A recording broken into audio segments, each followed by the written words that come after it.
is Justin. I'm Brett. I'm Mary Margaret. And I'm Rachel. And today we're going to go over some of what we've done to prepare for our upcoming Thanksgiving meeting with Nissan coming up in just a few weeks. So today we're going to go through our agenda, quick introduction. We're going to go through some of the challenges and opportunities that we saw as we prepared for this upcoming meeting. We're going to look at our analysis of these opportunities. We're going to go through our potential solutions, our recommendation, give a brief conclusion, and then go through any questions you might have. So just a background, part of why we were so passionate about this is multiple of us up here have been through major car accidents. Less than 2 years ago myself, I was in Germany completing an internship, and I was in a car accident at almost 150 miles an hour on the other line. And every one of the vehicle walked away safely. So the passion behind every vehicle, having every airbag work every time is just critical. And something we felt very strongly about and truly appreciated seeing. So with that, before we get started, we just want to go over a couple of our assumptions that we worked with for forecasting and for shipping. We worked off the assumption of a 260-day year for 2018-2019. For our containers per pallet, based on the photos that were provided, we have 2 times the stack height as our containers, so whatever the stack height was, times 2 wide as was shown in our photos. Our current containers ship all at ship and return at a 1-to-1 ratio, and our short-term forecasting is based on the level of demand. With that, I'm going to turn it over to Mary Margaret to talk about some of the opportunities and innovation challenges we see in the near future. All right, thank you so much, Justin. So in order to prepare for our upcoming meeting with the thanks for Nissan, a couple of the drivers for innovation we thought were relevant were efficiency, risk, and demand. Focusing on efficiency, we want to focus on the total cost, although still be able to reduce costs, and keeping all trucks in motion at a constant rate so that we can focus on having a lean manufacturing process and no stackouts. And another thing is, we're having so many touches, we need to focus on, with each touch we have, how much cost is it per touch. Focusing on risk, this is one of the main things because we have never quantified risk before. So by doing that, this is something that we need to focus on. Being on delays, the shortages, the total distance of shipment, and the per frequency. And lastly, for demand. With demand, we focus on kind of now in the way that society is going to automation and how Autoliv is passive on seatbelts and stuff like that. With automation, we need to be more active. So with the increasing autonomy, we need to focus on how we can increase that volume coming into us. Okay? So kind of in order to quantify risk, we did an AHP, which is an analytical hierarchy process. And the 4 main criteria we used were volume per supplier. So volume per supplier, if we have a higher proportion of product on one car and there comes a risk, they risk losing that high amount of product. Frequency of shipments, depending on how frequency it is. So if it's going in motion and more frequent, we reduce the risk of stockouts.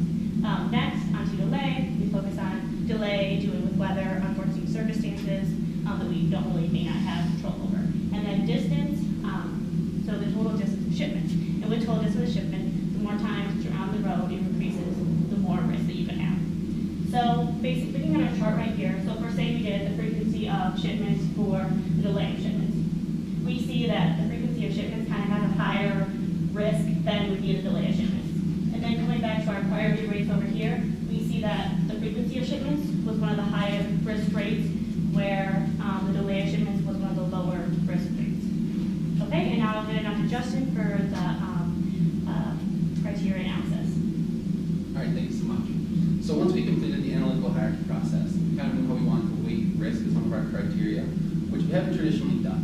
So we want to do that to give us a really strong background as we move that into our overall weighting of our criteria for how we want to look at the different options, which we'll get to in just a minute. But with that, we also had to consider cost. All of our suppliers and our customers deserve the best prices, and we really want to work with them closely to ensure that. So we're looking at different criteria. We're working to bring our costs down, while also working to reduce the risk. With that, we want to give optimal routes, as well as availability of different routes. That also includes flexibility. So the ability to go with different routes as we deal with weather and opportunities around the country, or you can adjust to what they're wanting to see as we're seeing a lot of increased demand. And then lastly, we want to keep in mind sustainability. That came into factor really a lot with our shipping and our containers. Off the bat, we didn't do any options with expendable because it was very clear very quickly that that's not an option that's acceptable. We stay out of landfills. We want to keep it clean, so we want to keep that in our criteria. But just because of the complexity and the need for the the safety of our parts to be maintained. We absolutely rated risk the highest at 45% of our overall decision. The scores in those are what we took from our analytical hierarchy process. And then we looked at total cost next. Once a product's reached there safely, we have to make sure our customer is satisfied and that we get them the best cost possible to really follow the Toyota win-win process, the win-win sourcing that we see so prominently throughout Autoliv. From there, we move into our flexibility, especially as the market goes through such rapid changes with changes in competitors. We want to make sure that we're able to meet the demands of our suppliers moving forward. And then sustainability, as we discussed. So with that, I want to talk about our first routing option. Now this is kind of the status quo option. This is what we have been doing for Nissan. So as you can see, the star on the map is our facility in Ogden. We're bringing one shipment to our cross dock, 4 to 6 trucks per day. From there, Nissan will use a spoke pickup system to pick up their product from our cross dock and bring it back to their facilities. Backhaul is then brought back to the cross dock and brought back to Ogden from there. So as you can see here, the red lines are our backhaul, the blue lines are our frontward movement of finished goods. So some of the issues and advantages is that this has a lower volume risk.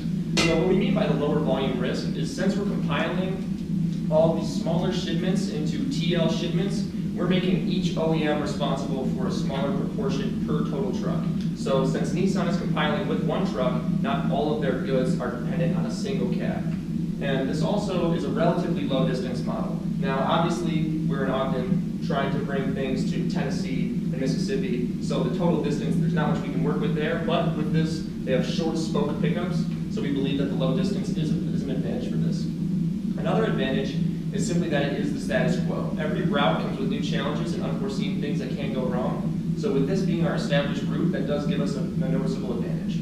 Some of the disadvantages is that we have a lot of increased touches. As you can see, there's a lot of back and forth. There's a lot of, it kind of goes from a broad to a more central location, back out to other manufacturing points. So with these increased touches, we're getting increased labor costs and other costs. As we offload these TL shipments, we move them out to their original OEM locations, then we load them onto new trucks, bring them out to their other locations, and we do the same thing for backhaul. So another big disadvantage is the backhaul inefficiency. And since we can pay these low one-way rates, we are trying to look for, in our options, a way to reduce these backhaul rates. The cross-docking being utilized is another disadvantage because as Nissan has brought up, and as we have saw in our analysis, cross-docking does have some inefficiencies, and we found that there are some better options available. With that being said, I will pass on to Justin to talk about more of the financial breakdown for option 1 to see how it works out with total cost. So this one was really interesting for us to see as we got to our first cost breakdown of any of the options we're going to propose today. Now off the back, as mentioned, we eliminated quite a few, but we wanted to look at what our baseline was. Off the back, the total cost for logistics between both Nissan and Autoliv comes to $5.88 million a year. With this, we really want to stress the transparency with Nissan after they recently brought up concerns over the pricing. So with that, we want to give them the option to kind of take over any of the shipping routes that they see that they can get better rates on, just to make sure that everyone is getting the best cost possible. The one consistent number you are going to see up here throughout all the options is the projected Autoliv freight cost. That option is consistent through all of these, but this option, because Autoliv is responsible for all the transportation from the Ogden facility to the crossdock, is significantly higher, leaving only 7% of the total transportation cost available for Nissan to be a part of, and that is simply from the crossdocks to their facilities and the return packages. So that doesn't leave a lot of room for the collaboration with them or for them to be a part of it, which they've definitely shown interest in terms of possibly finding additional savings. A really big benefit of this, though, is there's no additional containers required. This has really allowed both Nissan and ourselves to maintain very lean and very low inventories that some of the options don't necessarily have the same level of. And with that, we're going to move on to our second option. Thank you, Justin. So for option 2, we explored a different route. We took Nissan's advice and we explored eliminating the cross-dock system entirely and started moving to direct shipments from our Ogden, Utah location directly to Tennessee and directly to Alabama on 2 separate routes.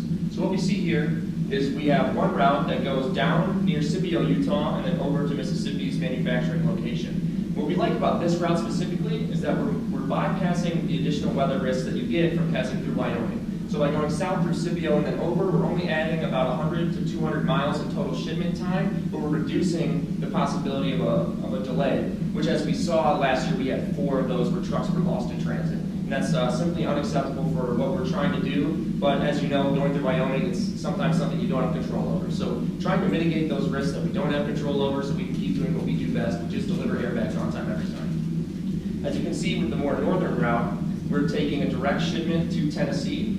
And this is basically the same as the bottom route, except we still maintain that same route through Wyoming. So an advantage of taking this north route is that it's still that more northern route that we've been taking for our cross-docking, so we kind of know the issues and things that can arise when we go through there.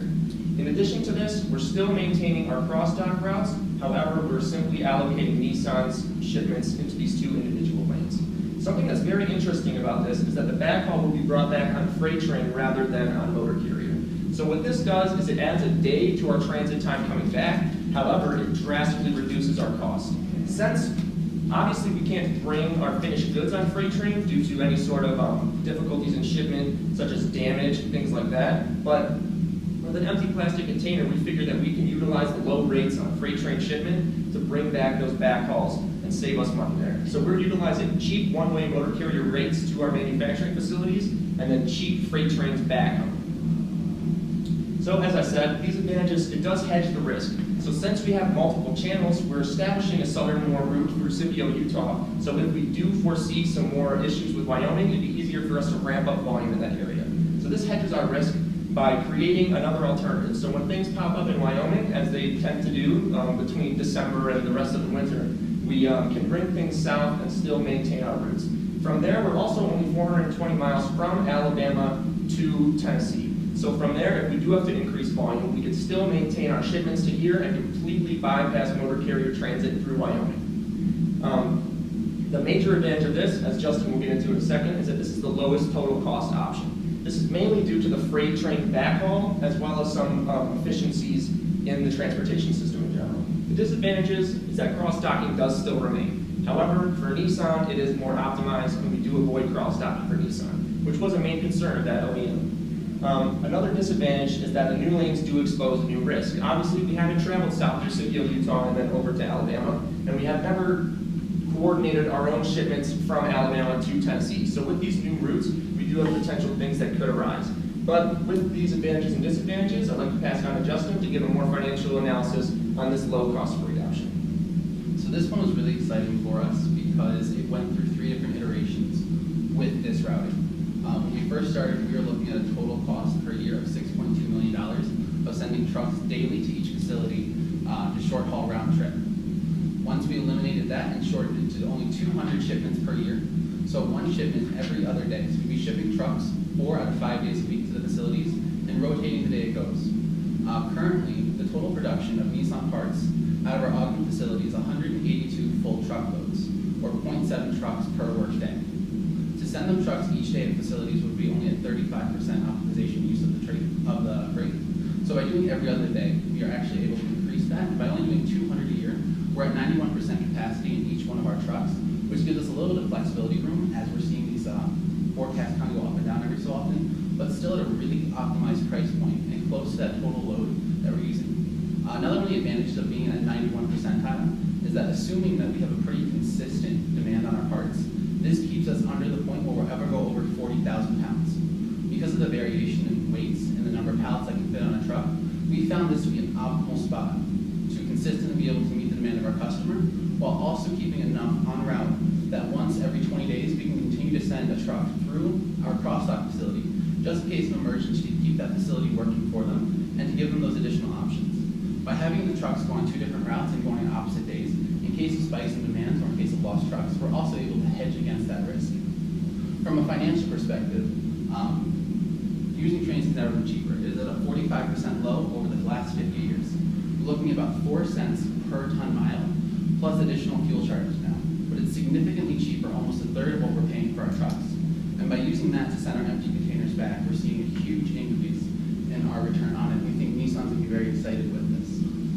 With that, we're going to option 3. So, as you saw from our last routes, we were still kind of running those back and forth routes. So we were running the same route there and the same route back. In this approach, we took a more cyclical approach. So we're still starting south, moving finished goods through Scipio, Utah, and then over to our Alabama plant. And as you can see from this red line here, we're going to unload all the finished goods that are due in Alabama, load up the empty containers from the Alabama plant, bring those up to Tennessee, and we're going to unload the finished goods there and reload their empty containers. From there, we will still coordinate all of these things into a freight rail shipment back to Ogden, Utah.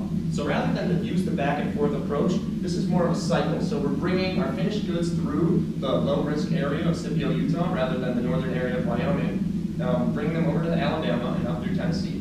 Now what this is doing is it's letting us completely avoid those hazardous weather areas. So in option 2, which was a very low-cost option, we still had some finished goods shipments going through Wyoming initially. But with this one, we're completely circumventing that. And we're only sending back freight rail, which is much more resilient to those weather issues. So due to that fact, we would greatly reduce backhaul cost.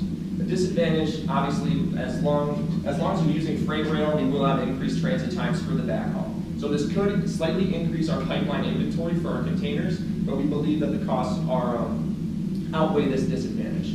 We also have an increased risk due to a single lane. So since we're changing our original route, so as you know in the status quo, we're going north towards Wyoming and down to our cross-dock location. By changing that route and going to a single lane, we're increasing our risk because we don't have a lot of other options in case there are stoppages along this route or in case there are some procedural difficulties in getting started. So with these things in mind, I'm going to pass it on to Justin for the final financial analysis for option 3. I know we only have about 3 minutes left, so I'm going to go kind of quick through this one. This option did come out to be an $8,000 savings over our current process until you consider the added containers needed. While we did have containers in our last option, proposal number 2 as well, this one is actually higher than that as well for a total upfront cost of $446,000. That will be diminished in our price over 4 years, and we also get 20% of that back immediately from Nissan in the CapEx allowance. This option does give the highest percentage, 20% of the freight movement and total logistics cost could be taken over by Nissan if they're interested. But we think due to the additional risk of having only one lane going, it kind of reduces our flexibility and it's more expensive than our current option. So we're not thinking it's really worth the risk, especially not to save, though it does increase our sustainability as we move again towards the rail line, which we're very excited to see use and hopefully move into other markets as well, including possibly integrating into our Tijuana facility. But with that, we'll move on so we can get through. All right, and thank you, Justin. And with that, after evaluating all 3 options, we came to the conclusion that option 2 was the most cost efficient and efficient in the logistical standpoint. And as you can see, and I'm sure you heard in our financial analysis, it was the cheapest option, and over a 4-year period when we have the cross-dock, we're saving over $1.4 million. And on both the analyses that we produced with the AHP and the weighted score model, it scored the highest in terms of the risk assessment, as well as all 4 categories of volumes, distance, frequency, and delays. And with that, so in conclusion, this solution to us was the most appealing because it minimized the touches, where we were saving over $73,000 per touch. It also reduced the cost per year by over $400,000. We had more direct routes, and it also avoided the risk in Wyoming, and that way, since we had an alternate route, if something dramatic happened, we were able to transfer that over to the second route. It also helped us continue to maintain that lean inventory and simplify the processes, as well as keeping in mind the considerable growth that we're going to see in the future due to the customers being added over to us from the Takata incident, as well as the increase in active safety that we're going to see, as well as keeping us agile and being able to handle the bulk. And we also looked at some alternative future solutions along with that, potentially maybe using rail more in some of our other facilities if it does work very well for us, as well as possibly looking at collapsible containerization. And with that, I'd like to thank you guys for taking the time to listen to us. And we look forward to the innovation and the growth that we'll face in the future, as well as the ability to continue to make improvements in the safety of the prior services. So thank you. Thank you. We'd be happy to take any questions. Yes. Well, thank you guys. We appreciate that. The first question I have is, you guys talked about using rail to bring the empty packaging back, and you said that that leaves for a cheap one-way truck to Memphis, but can you tell us how you came up with, how did you determine that would be a cheap option to move a one-way trailer versus having a team? Yeah, in the case we're specifically told that the cost for a round trip is $2,950, but we have the option to go one way for half of that price. So we were able to just take that. It was reduced an option we presented in the case, so we used that as a number to work with, which would save us half. And once we cut that by looking at the rail option, it was a third of the price of even a one-way trip. Whether it's feasible because of the current situation with our drivers having a great week that they really appreciate, if it's necessarily feasible in implementation, we're not sure, but we really want to explore that option as it was proposed in the case to see if it's something we can make work. But as part of the return of the rail, you should consider other factors such as traceability with tracking and tracing with the return on those packaging. And our packaging is just as lean as our actual finished goods are. So being able to track those trailers and find out where they're at is very important to us. And so is that something you consider when you're looking at rail, or just the reliability of rail versus the reliability of your trucking in that cost analysis? Is there some sort of risk factor you put into that? I would say so. I think that was more incorporated with the volume risk as well as the distance. So since that's increasing the transit time, it's reducing your visibility, we would have to probably have a slight pipeline inventory increase in containers.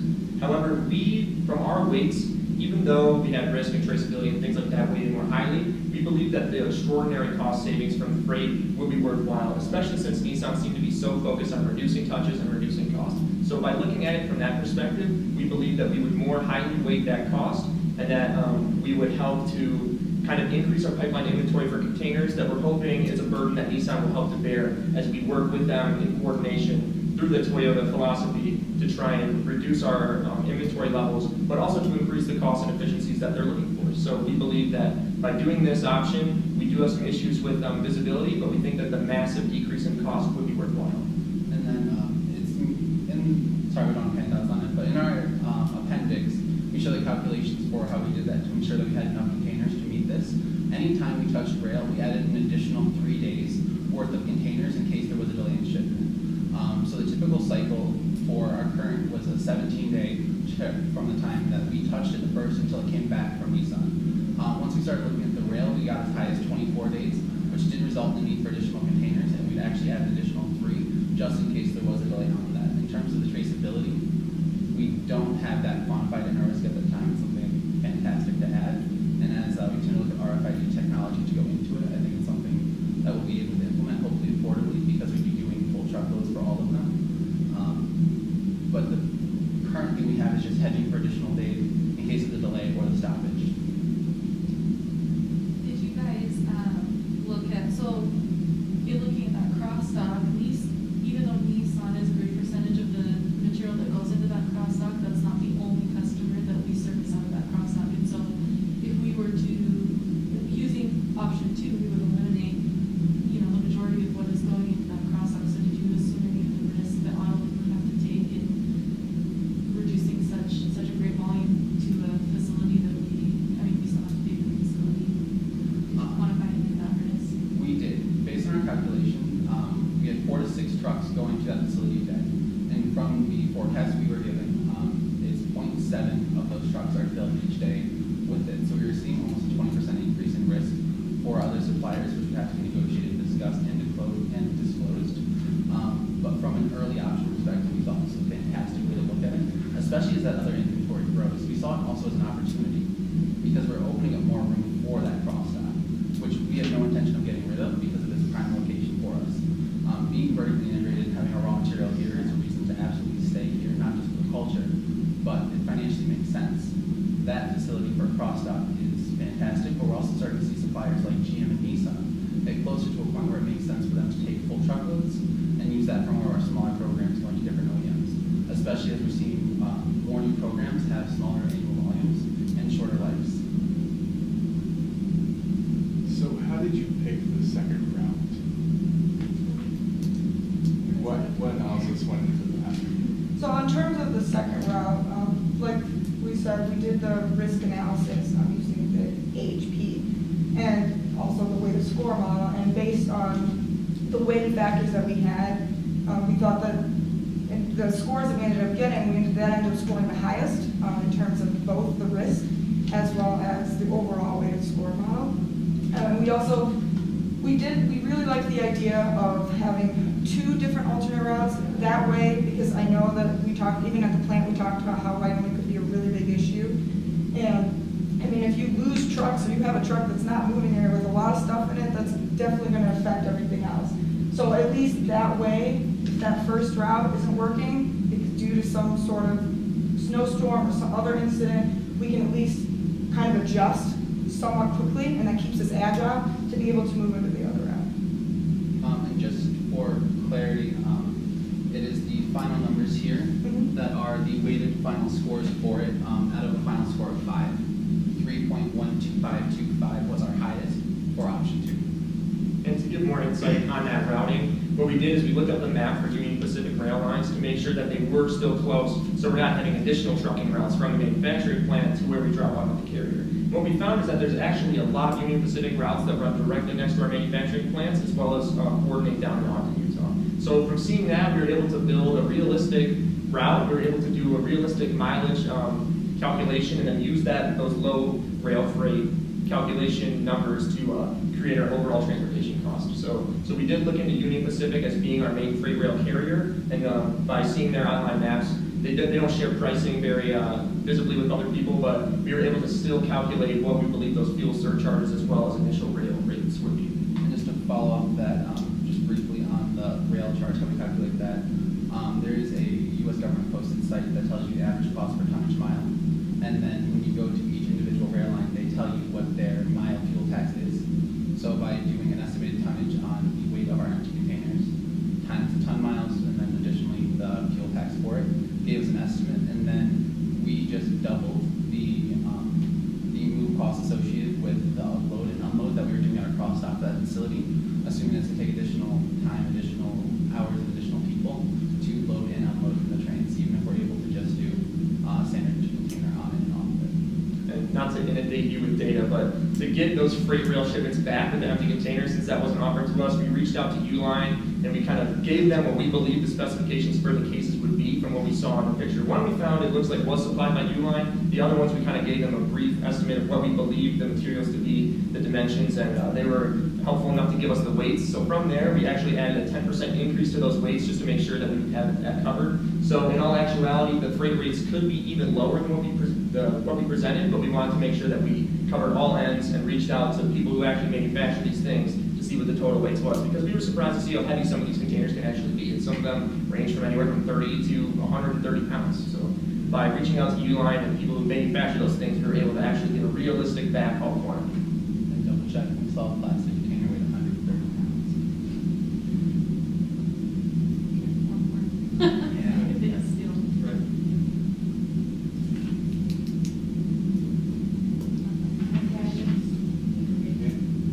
Thank you very much. Thank you so much. Appreciate your time.